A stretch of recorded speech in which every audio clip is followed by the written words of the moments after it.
Celebrations stretched right across the Commonwealth and beyond yesterday. Despite growing Republican sentiment in many countries where Charles is head of state, thousands joined in festivities. And while it was mainly expats toasting Charles and Camilla, they were joined by Anglophiles and fans of the royal family in marking the historic milestone. In Australia, royalists rued the shortage of official government events while Republicans welcomed the low-key celebrations. However, major buildings and monuments, including Parliament House in Canberra, Flinders Street Station in Melbourne and Admiralty House in Sydney, were illuminated in royal purple. Royal fans fume. BBC let the King down and demand apology after crowning ruin. The Melbourne Racing Club renamed one of its big races the King's Coronation Cup after changing it for the Queen in 1953. In Brisbane, Government House was opened and crowds enjoyed music and a fly-past by the Royal Australian Air Force. Royal fever also hit Adelaide, with high teas and cinema screenings of the event, while a big British lunch took place on the Gold Coast. Philip Benwell, of the Australian Monarchist League, said, "We know a lot of people invited friends around to their homes to watch."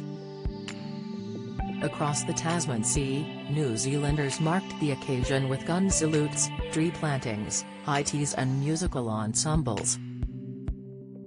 Islands in the Pacific also got into the spirit, with villagers on Truna Island, in Vanuatu, gathering around a portrait of Charles to salute him. King and Queen salute public as thousands line the streets to witness day of history touching moment. Princess Charlotte leads way while holding little brother Louis hand. King Charles welling up as Prince William kisses him on cheek in emotional moment. Expats in Canada admit the public there is divided on the significance of the monarchy. But, despite the coronation starting in the early hours, coverage was expected to be widely watched, with a series of events held.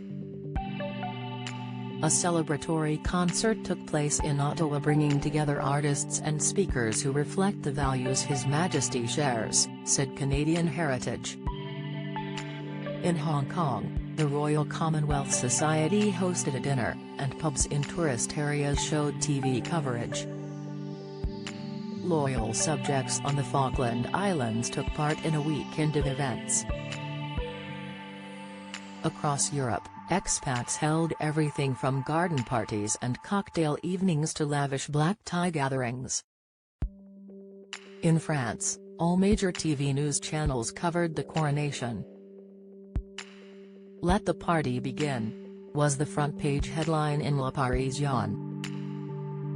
Garden and street parties were indeed held, with the most prestigious at the British Embassy in Paris.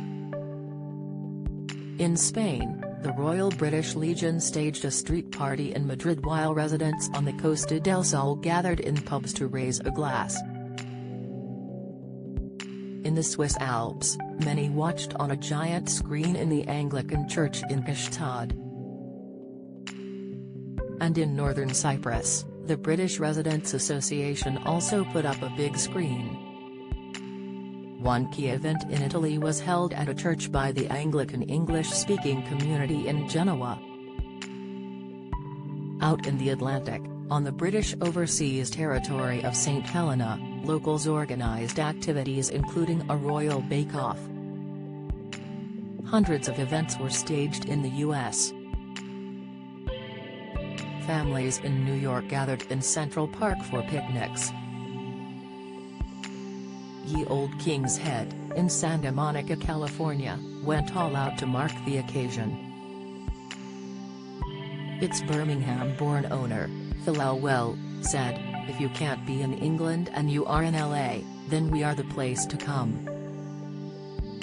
South of the border, in Mexico City, the Duke Pub held a special evening to celebrate. And in Dubai, expat and nurse Tracy Elisa Jones watched a live feed at the British Embassy.